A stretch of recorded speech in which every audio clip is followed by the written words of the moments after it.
찾아가는 묵상 나눔 본문 말씀은 마가복음 14장 66절에서 72절 말씀입니다. 베드로는 아랫뜰에 있더니 대제사장의 여종 하나가 와서 베드로가 불 쬐고 있는 것을 보고 주목하여 이르되 너도 나사렛 예수와 함께 있었도다 하거늘 베드로가 부인하여 이르되 나는 네가 말하는 것이 무엇인지 알지도 못하고 깨닫지도 못하겠노라 하며 앞뜰로 나갈새 여종이 그를 보고 곁에 서 있는 자들에게 다시 이르되 이 사람은 그 도당이라 하되 또 부인하더라. 조금 후에 곁에 서 있는 사람들이 다시 베드로에게 말하되 너도 갈릴리 사람이니 참으로 그 도당이니라. 그러나 베드로가 저주하며 맹세하되 나는 너희가 말하는 이 사람을 알지 못하노라 하니 달기 곧 두 번째 울더라. 이에 베드로가 예수께서 자기에게 하신 말씀 곧 달기 두 번 울기 전에 내가 세 번 나를 부인하리라 하심이 기억되어 그 일을 생각하고 울었더라. 아멘. 예수님의 수제자라고 불리고 초대교회의 기둥이었던 베드로였지만 그에게도 부끄러운 과거가 있었습니다. 그 삶 자체가 생각보다는 행동이 앞섰던 사람이었기에 실수를 말하자면 수없이 많았겠지만 특별히 예수님께서 잡히신 후에 겪었던 오늘 말씀에서 이야기하는 이 사건이야말로 언급되기만 하면 쥐구멍이라도 들어가고 싶은 그런 심정이었던 과거였던 것이죠.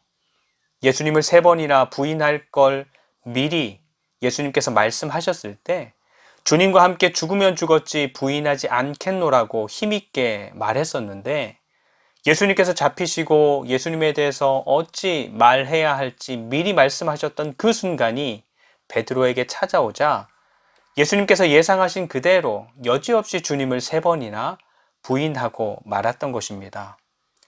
그 상황이 오기 전에는 주님 편에 서서 싸울 수 있을 것 같았고 또 끝까지 주님을 붙잡을 수 있을 것 같았는데 막상 그 상황이 오자 조금의 망설임도 주지 않고 곧바로 모릅니다 라고 연거푸 세 번이나 돌아섰던 것입니다.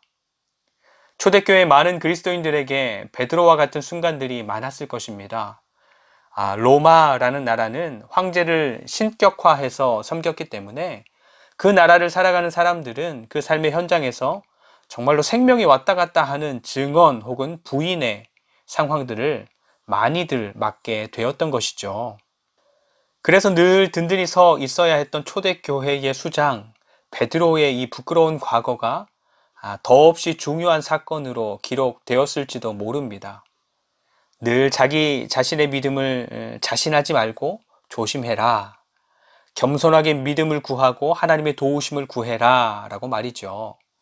또 더불어서 처음에는 이렇게 연약한 베드로였지만 주님께서는 당신의 나라와 영광을 위해서 또 이렇게 든든히 사용하신다 라고 말입니다. 이날 잡히신 예수님을 연거푸 세 번이나 부인한 부끄럽고 연약한 베드로였지만 그의 인생이 다시금 예수님을 만나 회복되고 또 성령 충만한 제자가 되어서 끝까지 정말 예수님의 제자로서의 길을 갈 수 있었던 것은 베드로에게 하셨던 예수님의 말씀 네가 나를 세 번 부인할 거야 라는 그 말씀이 기억된 것이 그 출발이었습니다. 누구나 실수할 수 있고 넘어질 수도 있고 죄도 지을 수 있지만 무엇보다 중요한 것은 주님의 말씀이 기억나고 또 그 말씀에 고꾸라져서 우리의 마음을 쏟아내는 것일 것입니다. 말씀이 기억나는 것이 은혜이고 그 말씀에 바르게 반응하는 것은 더 큰 은혜입니다. 오늘도 우리의 믿음과 실력을 자신하지 말고 주님의 말씀이 기억나는 삶이 될 수 있도록 그래서 그 말씀으로 늘 나를 바로 세우고 또 바른 길을 찾아갈 수 있도록 주님께 간구하는 삶이 되면 좋겠습니다. 더불어 말씀이 기억나려면 말씀을 가까이 하는 삶이 먼저는 필요하기에 오늘도 말씀을 가까이 하며 주님과 동행하는 그런 복된 하루가 되시기를 축복합니다. 오늘의 묵상 질문입니다. 요즘 자꾸만 생각나거나 입에 맴도는 하나님의 말씀이 있나요? 하는 것입니다. 함께 기도합니다. 첫 번째, 말씀과 기도를 쉬지 않는 그리스도인의 삶을 살아가게 하옵소서.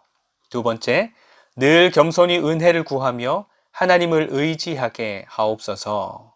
세 번째, 말씀과 기도를 통해서 하나님을 가까이 하는 교회로 세워져 가게 하옵소서. 예수님의 이름으로 기도합니다. 아멘. 오늘도 말씀으로 주님과 동행하는 하루가 되시기를 축복합니다.